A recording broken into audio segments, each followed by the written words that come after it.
నమస్కారం G news కి స్వాగతం నేను స్వప్న ముందుగా హెడ్లైన్స్ చూద్దాం నేను బచ్చానైతే నువ్వేంటి చంద్రబాబు అంటూ ప్రశ్నించిన సీఎం జగన్ లక్ష మందికి ఆర్థికంగా అండగా ఉన్న నేను బచ్చానా కంసుడు కూడా చిన్ని కృష్ణుని బచ్చాయే అనుకున్నాడు చివరికి ఏమైందో తెలుసు కదా అనకాపల్లి జిల్లాలో మేమంతా సిద్ధం బహిరంగ సభలో సీఎం జగన్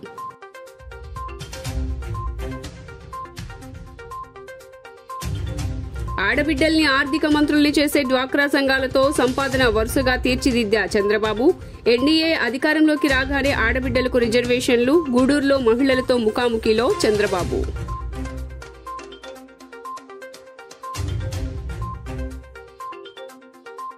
ప్రధానితో చెప్పి జగన్ కు ప్రత్యేకంగా ఓ జైలు వారాహి విజయబేరి సభలో జనసేన అధినేత పవన్ కళ్యాణ్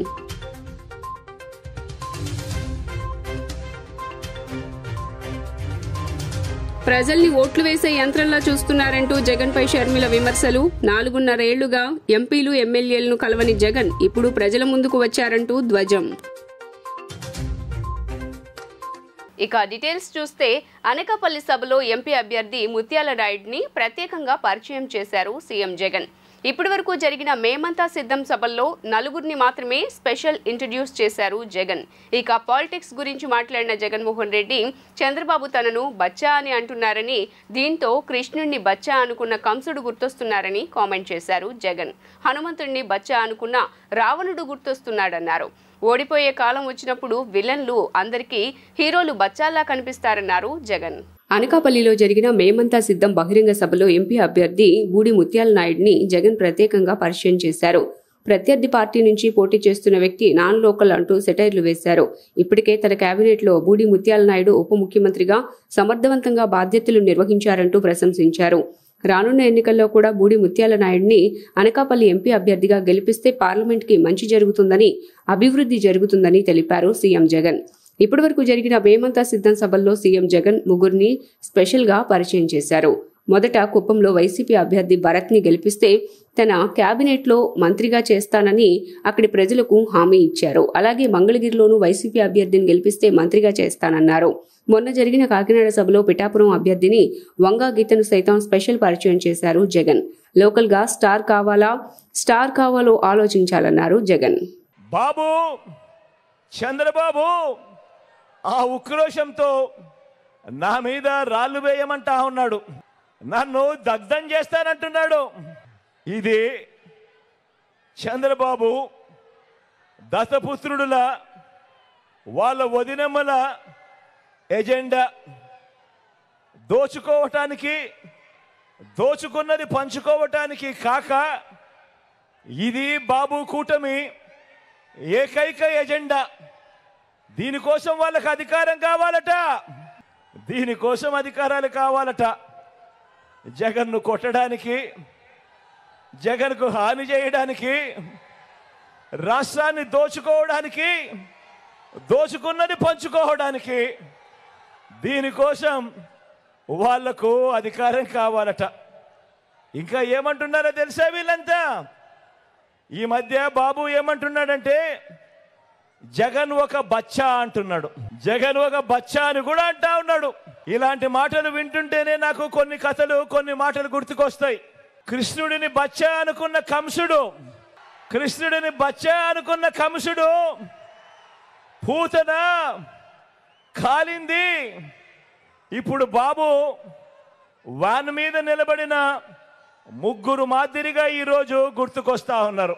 రాముడిని బచ్చా అనుకున్న మారీషుడు, సుబాహుడు ఇప్పుడు రామూజీ వేషంలోనూ ఓ ఆంధ్రజ్యోతి రాధాకృష్ణన్లా ఈరోజు కనిపిస్తా ఉన్నారు.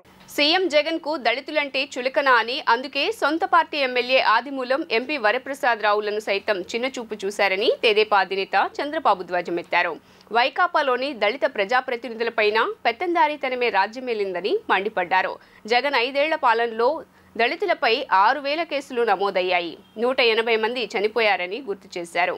ఈ ముఖ్యమంత్రి దళితుల్ని చంపి డోర్ డెలివరీ చేసే వ్యక్తిని పక్కన పెట్టుకుని తిరుగుతున్నారని, శిరోముండనం కేసులో నేరస్తుడైన వ్యక్తికి ఎమ్మెల్యే టికెట్ ఇచ్చారని ఆగ్రహం వ్యక్తం చేశారు.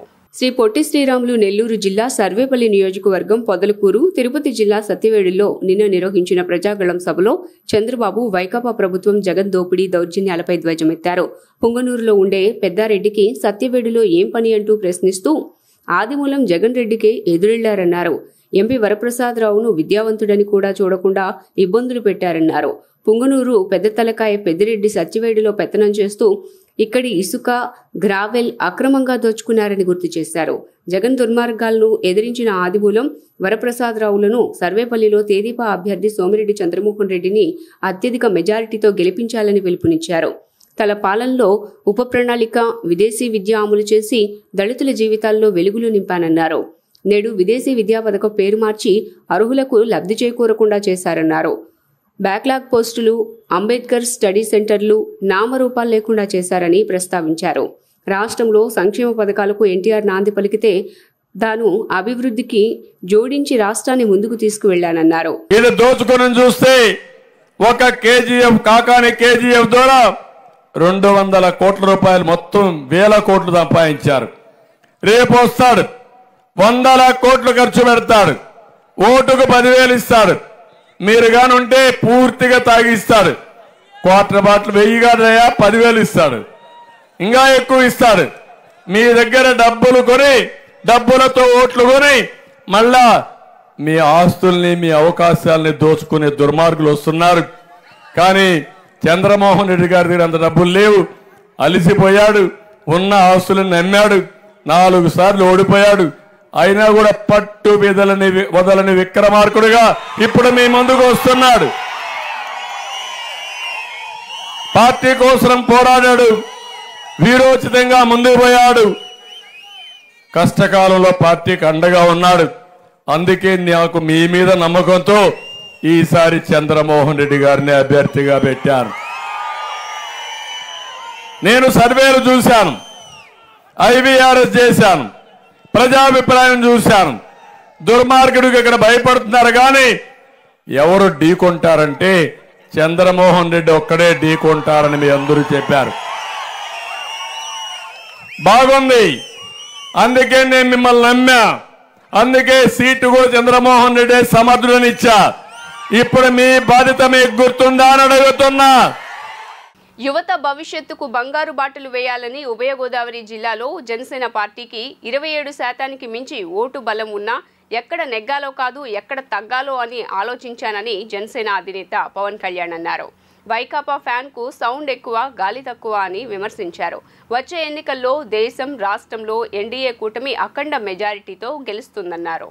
తూర్పుగోదావరి జిల్లా కోరుకొండలో నిన్న జరిగిన వారాహి విజయభేరి బహిరంగ సభలో ఆయన మాట్లాడారు. తెదేపా ప్రధాన కార్యదర్శి కెఎస్ జవహర్ అధ్యక్షతన జరిగిన కార్యక్రమంలో భాజపా రాష్ట్ర అధ్యక్షురాలు రాజమహేంద్రవరం ఎంపీ అభ్యర్థి పురంధరేశ్వరి, రాజానగరం ఎమ్మెల్యే అభ్యర్థి బత్తుల బలరామకృష్ణతో కలిసి పవన్ పాల్గొన్నారు. మీపై చిన్న కేసున్నా పాస్పోర్టు, ఉద్యోగం ఏదీ రాదు, అలాంటిది మీ భవిష్యత్తు నిర్దేశించే వ్యక్తి ఖైదీ నంబర్ 6093గా 16 నెలలు చిప్పకూడు తిని 10 ఏళ్లుగా బెయిల్పై ఉన్నారన్నారు. ఆయన యువతకు న్యాయం చేస్తారా అని పవన్ ప్రశ్నించారు. జగన్ మేం వచ్చాక నువ్వు కోరుకున్న చోట వైఎస్ జగన్ ఎక్స్క్లూజివ్ సెంట్రల్ జైల్ని ప్రధానితో చెప్పి ఏర్పాటు చేయిస్తానని పేర్కొన్నారు. జగన్ను మోదీ గ్యారంటీతో జైలుకు పంపించడం ఖాయమన్నారు. ఎన్డీఏ అధికారంలోకి రావటం వైకాపా గూండాల తాట తీయటం తప్పదన్నారు.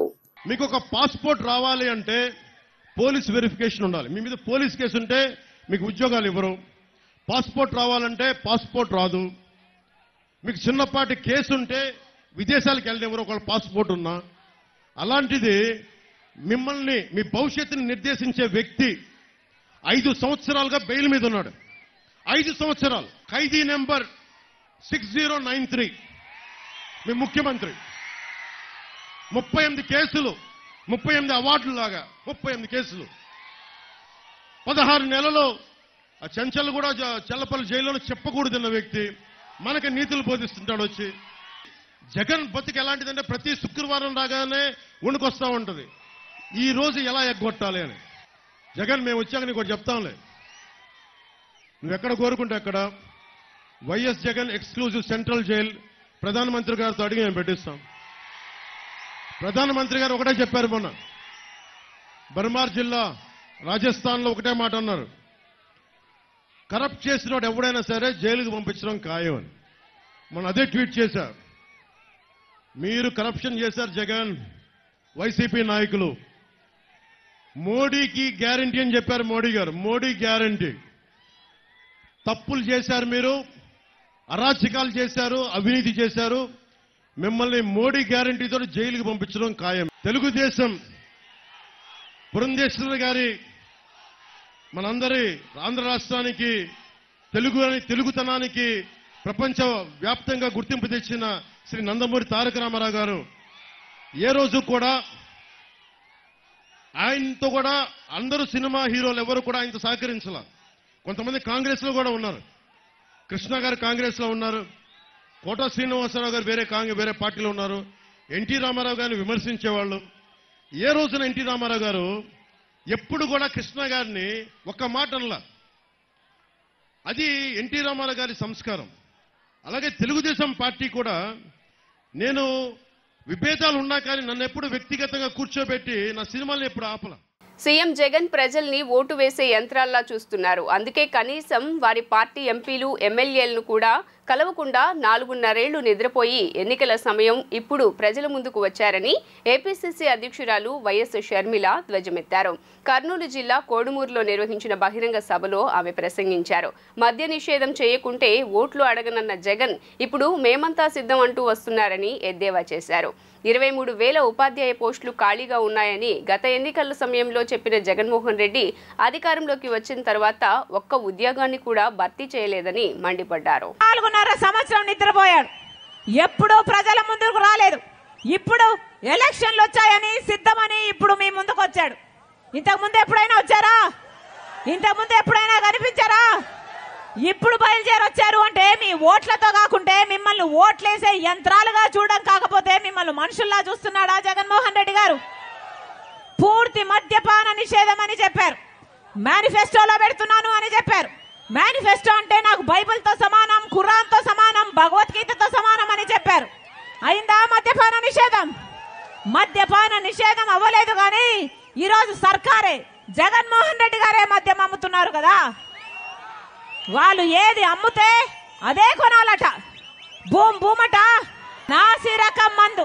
వాళ్ళు ఏది అమ్ముతే అదే కొనాలట. ఎంత నాసి రకం మందైనా అదే కొనాలట. భూమట స్పెషల్ స్టేటస్ అట, క్యాపిటల్ అట, డిఎస్సి అట. అయ్యా జగన్మోహన్ రెడ్డి గారు వాగ్దానాలన్నీ ఎక్కడ నిలబెట్టుకున్నారయ్యా అంటే ఎక్కడా? మద్యం షాప్ లో అన్ని నిలబెట్టుకున్నాం కదమ్మా అన్నట్టుగా ఉంది పరిస్థితి. పూర్తి మద్యపాన నిషేధం అన్నారు. ఈ రోజు నాసి రకం మందు తాగి మన రాష్ట్రంలో పక్క రాష్ట్రాల కంటే 25% మంది ఎక్కువ లివరు, కిడ్నీలు చెడిపోయి చచ్చిపోతున్నారు. ఎవరైనా పట్టించుకుంటున్నారా? ఎవరైనా పట్టించుకుంటున్నారా? వీళ్ళ రాజశేఖర రెడ్డి గారి ఆశయాలను నిలబెట్టేది. మళ్ళీ చెప్తున్నాం బీజేపీ పార్టీతో చంద్రబాబు గారికి పొత్తుంటే జగన్మోహన్ రెడ్డి గారు అదే మోడీకి తొత్తు. మహిళా సాధికారత, ఆర్థిక స్వావలంబనకు తెదేపా అధినేత చంద్రబాబు, ప్రధాన కార్యదర్శి నారా లోకేష్ నిరంతరం పరితపిస్తారని లోకేష్ సతీమణి బ్రాహ్మణి పేర్కొన్నారు. రాష్ట్ర ప్రజల కోసం చంద్రబాబు రెట్టించిన ఉత్సాహంతో పనిచేస్తున్నారన్నారు. ఆయనకు మరెవరూ సాటిరారన్నారు. ఎన్నికల ప్రచారంలో భాగంగా గుంటూరు జిల్లా మంగళగిరి నియోజకవర్గంలో శనివారం ఆమె పర్యటించారు. మండలంలోని ఎర్రబాలెం పారిశ్రామికవాడలోని సంధ్యా సైన్సెస్ కారం తయారీ పరిశ్రమలో మహిళా కార్మికులతో మాట్లాడారు. అనంతరం తాడేపల్లిలోని గౌడ కళ్యాణ మండపంలో నియోజకవర్గంలో నారా లోకేష్ అమలు చేస్తున్న స్త్రీశక్తి పథకం లబ్ధిదారులతో బ్రాహ్మణి సమావేశమయ్యారు. మహిళా సాధికారత లక్ష్యంగా లోకేష్ 5 ఏళ్లుగా సొంత నిధులతో ఈ పథకాన్ని అమలు చేస్తున్నారన్నారు. రానున్న ఎన్నికల్లో మహిళలంతా ఒక్కటై లోకశక్తితో పాటు ఎంపీ అభ్యర్థి పెమ్మసాని చంద్రశేఖర్ ని గెలిపించాలని కోరారు. రానున్న ఎన్నికల్లో మహిళలంతా ఒక్కటై లోకేష్ తో పాటు ఎంపీ అభ్యర్థి పెమ్మసాని చంద్రశేఖర్ ను గెలిపించాలని కోరారు. తాడేపల్లి మంగళగిరిలో లోకేష్ సొంత డబ్బుతో అన్నా క్యాంటీన్లు నడుపుతూ ఎంతో మందికి అండగా నిలుస్తున్నారని పలువురు మహిళలు అన్నారు. రాజధాని నిర్మాణ పనుల వల్ల ఇంటిలిపాదికి ఉపాధి లభించేదని, 5 ఏళ్లుగా పనులు లేక తీవ్ర ఇబ్బందులు పడుతున్నామని తెలిపారు. వైకాపా ప్రభుత్వం రాజధాని పనులు నిలిపివేసి కనీసం కౌలు, రైతు కూలీలకు ఇవ్వాల్సిన పెన్షన్ కూడా ఇవ్వటం లేదని వాపోయారు. బ్రాహ్మణి స్పందిస్తూ లోకేష్ వద్ద మంగళగిరి అభివృద్ధికి సమగ్ర ప్రణాళిక ఉందన్నారు. కార్యక్రమాల్లో ఎమ్మెల్సీ పంచుమర్తి అనురాధ, మహిళా నాయకులు పాల్గొన్నారు. నారా చంద్రబాబు నాయుడు గారు, నారా లోకేష్ గారు మాటలు మంచిలే కాదు, కానీ చేతలు మంచిలే. ఇప్పుడే చెప్పారు వాళ్ళు మహిళా అభివృద్ధి కోసం ఎంత చేశారో, మహిళా సంక్షేమం కోసం ఎంత చేశారో ఇప్పుడే చెప్పడం జరిగింది. అదే కాకుండా దానికి ఇంకొక ఉదాహరణ మా ఇంట్లో ఉండే నేనే. నాకు చాలా చిన్న వయసులో 19 సంవత్సరాలకి పెళ్లి జరిగింది. అయినా కూడా నేను నా కళలలో విజయం సాధించాలండి అని నారా లోకేష్ గారు ఎంతో సపోర్ట్ చేయడం జరిగింది. నాకు పెళ్ళైన తర్వాత కూడా బయటికి వెళ్ళి చదవాలని, పెద్ద చదువులు చదవాలని, నేను బయట పరిశ్రమల్లో కూడా వర్క్ చేయాలని చాలా ఎంకరేజ్ చేసింది నారా లోకేష్ గారు. అందుకే నేను పెళ్ళైన తర్వాత కూడా యుఎస్కి వెళ్ళి, సింగపూర్కి వెళ్ళి అక్కడ చదివాను, అక్కడ పని కూడా చేయటం జరిగింది.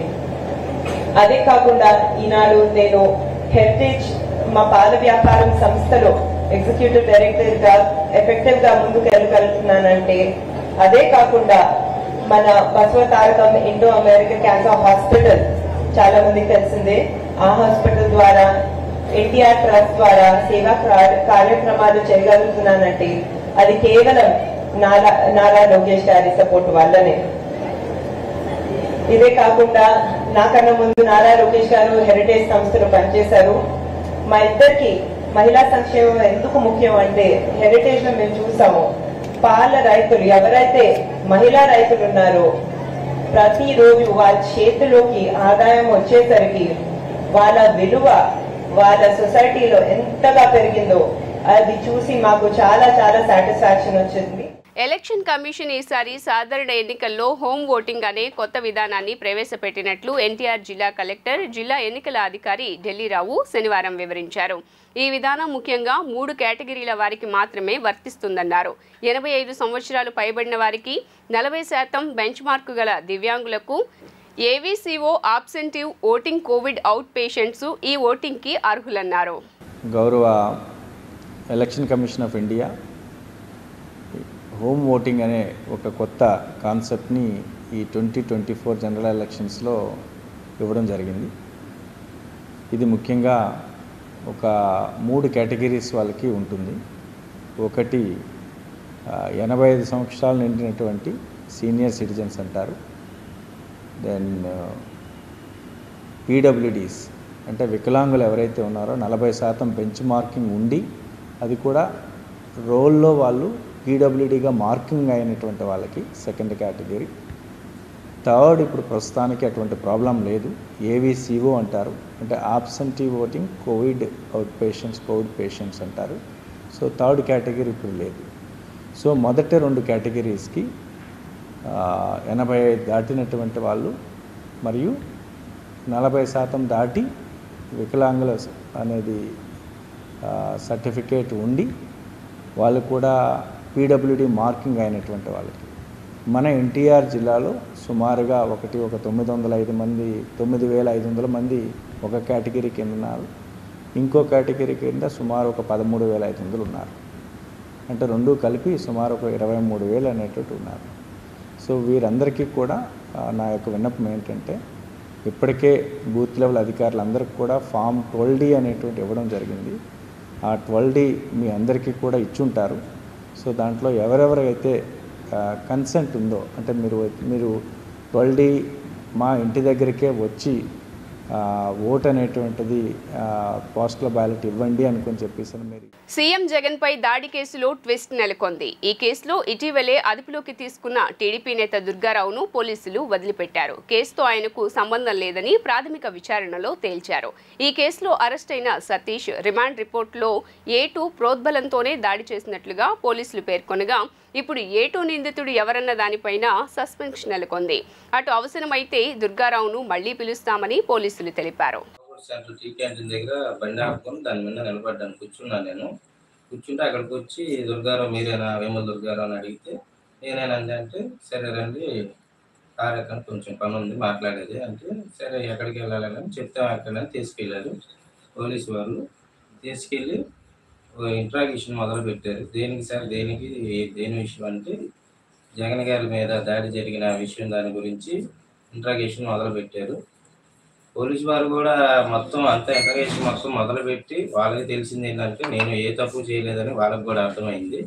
అర్థం అవ్వడం వల్ల వాళ్ళు కూడా నన్ను నిర్దోషిలా భావించి తీసుకొచ్చి మా ఇంటి దగ్గర అప్పచెప్పి మా ఫ్యామిలీతో సంతకాలు చేయించుకున్నారు. నెల్లూరు జిల్లాలో పోటీ చేస్తున్న టీడీపీ నేతల్లో పలువురు వైసీపీ నుంచి వెళ్లిన వాళ్లేనని విజయసాయి ఎద్దేవా చేశారు. 100 మంది వాలంటీర్లను నిన్ననే టీడీపీలోకి నారాయణ చేర్చుకున్నారని, నారాయణ విద్యాసంస్థల్లో వీరందరికీ ఉద్యోగాలు ఇస్తానని నారాయణ హామీ ఇచ్చారని విమర్శించారు. వాలంటీర్లు టీడీపీలోకి వెళ్లినా వారి మనసు వైసీపీతోనే ఉందని, మళ్లీ వాళ్లంతా వైసీపీలోకే వస్తారని తెలిపారు. నెల్లూరు వైసీపీ ఎంపీగా పోటీ చేస్తున్న విజయసాయిరెడ్డి ఎన్నికల ప్రచారంలో బిజీగా ఉన్నారు. ఈ రోజు ఆయన మీడియాతో మాట్లాడుతూ వచ్చే ఎన్నికల్లో అన్ని స్థానాల్లో గెలవటమే తమ లక్ష్యమని తెలిపారు. ఎన్నికల్లో నెల్లూరు లోక్సభ టీడీపీ అభ్యర్థి వేమిరెడ్డి ప్రభాకర్ రెడ్డి 1000 కోట్లు, మాజీ మంత్రి నెల్లూరు సిటీ అభ్యర్థి పి నారాయణ 500 కోట్లు ఖర్చు పెడతారట అని ఆరోపించారు. ఎన్నడూ లేనంతగా నెల్లూరు జిల్లాలో డబ్బు రాజకీయాలను తీసుకువచ్చిన ఘనత టీడీపీ నేతలదేనని విమర్శించారు. టీడీపీ నేతలు ఇచ్చే డబ్బును తీసుకోవాలని, ఓటు మాత్రం వైసీపీకి వేయాలని ఓటర్లకు సూచించారు. రాష్ట్ర ప్రయోజనాల కోసమే కేంద్ర ప్రభుత్వానికి మద్దతిచ్చామని విజయసాయి తెలిపారు. రాజకీయ లబ్ధి కోసం ఎవరితోనూ చేతులు కలపలేదని అన్నారు. త్వరలో బీజేపీ కామన్ సివిల్ కోడ్ తీసుకురానుందని, దీనిపై ముస్లిం, క్రిస్టియన్లు ఆందోళన చెందుతున్నారని, ఈ అంశంపై టీడీపీ వైఖరేమిటో ఎన్నికలకు ముందే చంద్రబాబు చెప్పాలని డిమాండ్ చేశారు. మైనారిటీల మనోభావాలను దెబ్బతీసే పార్టీ టీడీపీ అని మండిపడ్డారు. విద్యావంతుడు, అనుభవశాలి, పట్టుదల కలిగినటువంటి నాయకుడు. జనసేన పార్టీలో 6 సంవత్సరాల కాలం నిస్వార్థంగా పనిచేసి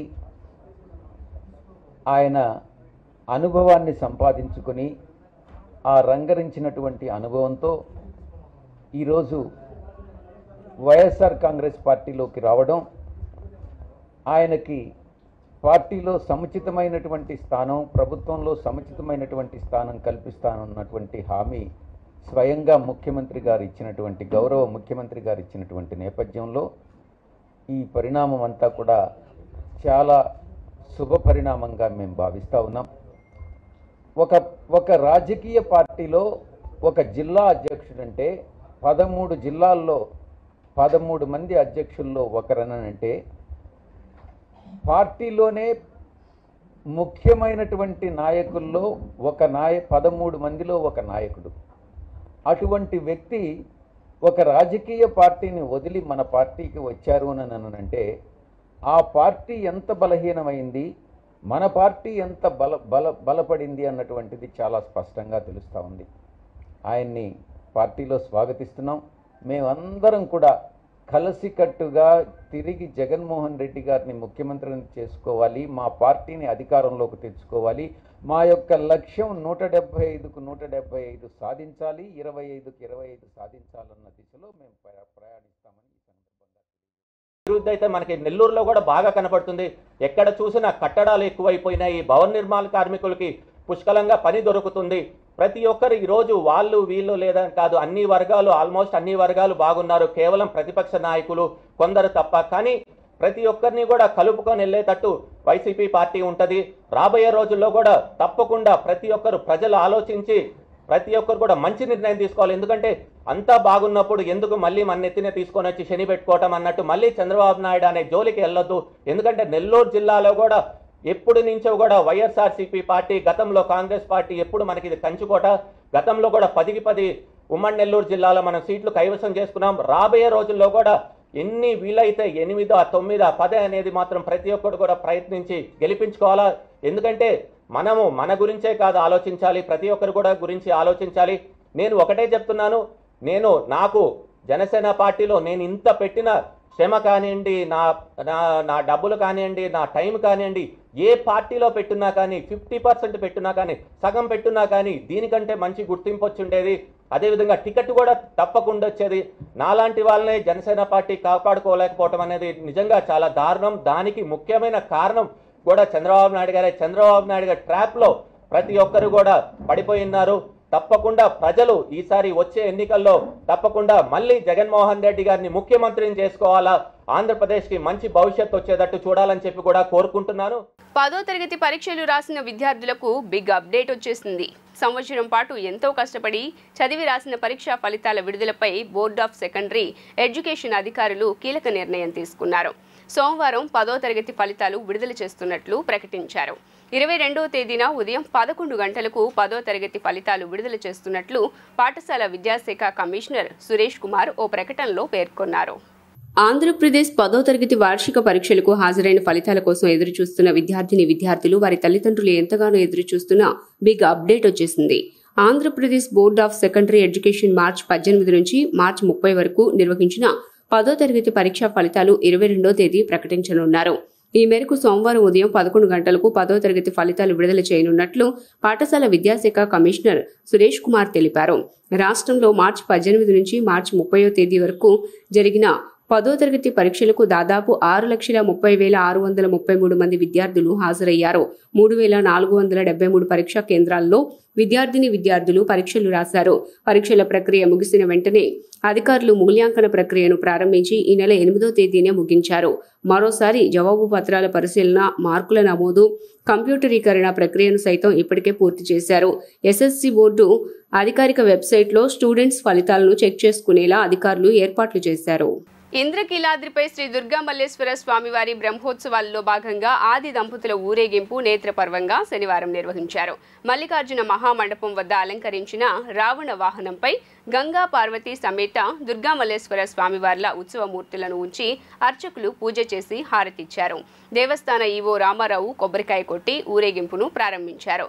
బ్రాహ్మణ Veedhi, Komala Vilas centre, Kothapeta, Samarangam chowk, iron centre, Ratham centre మీదుగా ఊరేగింపు కనకదుర్గానగర్కు చేరింది. దారి పొడవునా భక్తులు హారతులు ఇచ్చి స్వాగతం పలికారు. ఈ కార్యక్రమంలో ఏఈఓ రమేష్, వైదిక కమిటీ సభ్యులు పాల్గొన్నారు.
నైపుణ్యంతో కూడిన విద్యతోనే ఉన్నత ఉద్యోగ అవకాశాలను అందిపుచ్చుకోవచ్చునని ఏపీ ఉన్నత న్యాయస్థానం న్యాయమూర్తి జస్టిస్ కృష్ణమోహన్ అన్నారు.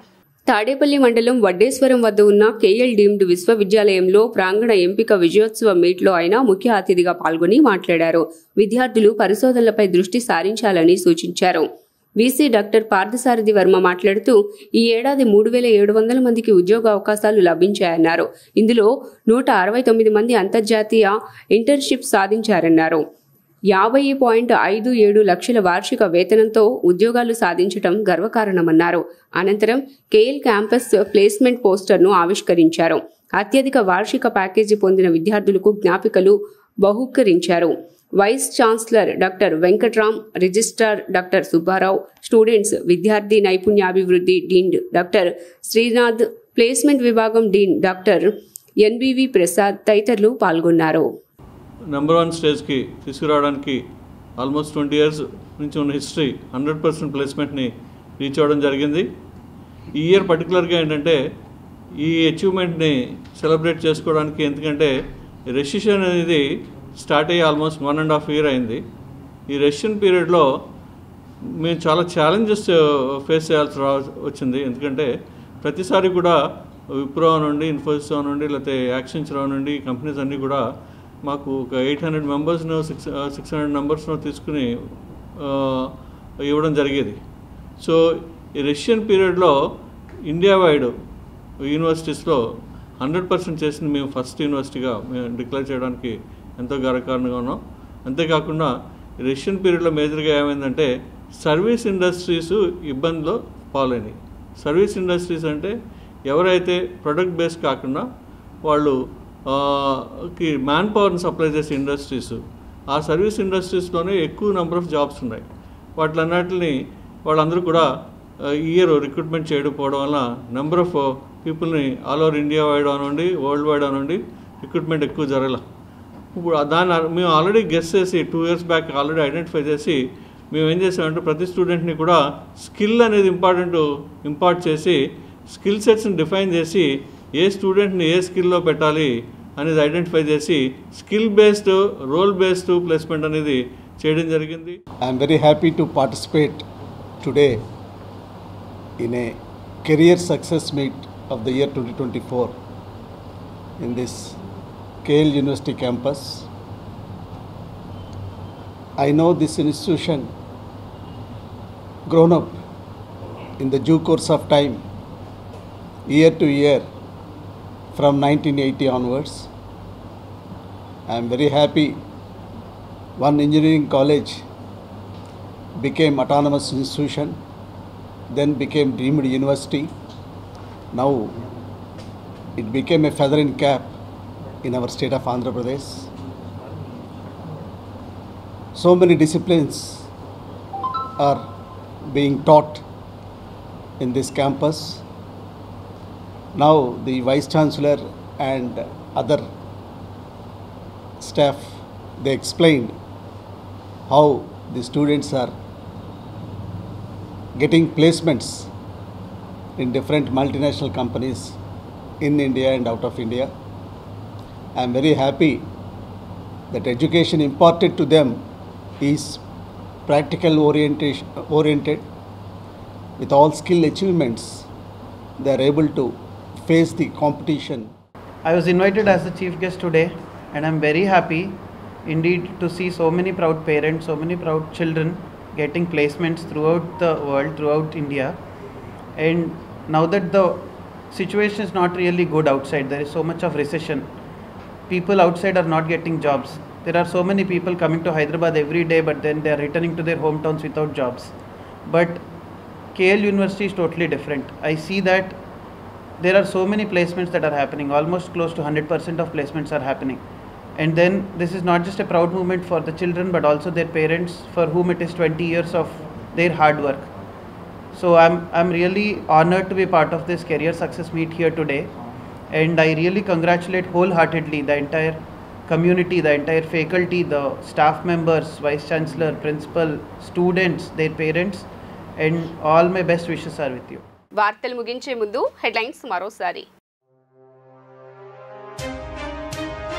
నేను బచ్చానైతే నువ్వేంటి చంద్రబాబు అంటూ ప్రశ్నించిన సీఎం జగన్, 1,00,000 మందికి ఆర్థికంగా అండగా ఉన్న నేను బచ్చానా, కంసుడు కూడా చిన్ని కృష్ణుని బచ్చాయే అనుకున్నాడు, చివరికి ఏమైందో తెలుసు కదా. అనకాపల్లి జిల్లాలో మేమంతా సిద్ధం బహిరంగ సభలో సీఎం జగన్.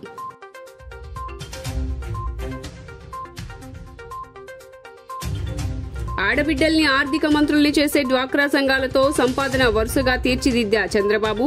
ఎన్డీఏ అధికారంలోకి రాగానే ఆడబిడ్డలకు రిజర్వేషన్లు, గూడూరులో మహిళలతో ముఖాముఖిలో చంద్రబాబు.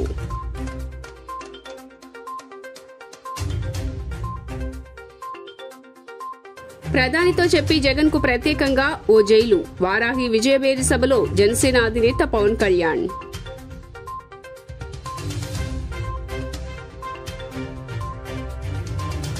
ప్రజల్ని ఓట్లు వేసే యంత్రంలా చూస్తున్నారంటూ జగన్ పై షర్మిల విమర్శలు. 4.5 ఏళ్లుగా ఎంపీలు ఎమ్మెల్యేలను కలవని జగన్ ఇప్పుడు ప్రజల ముందుకు వచ్చారంటూ ధ్వజం.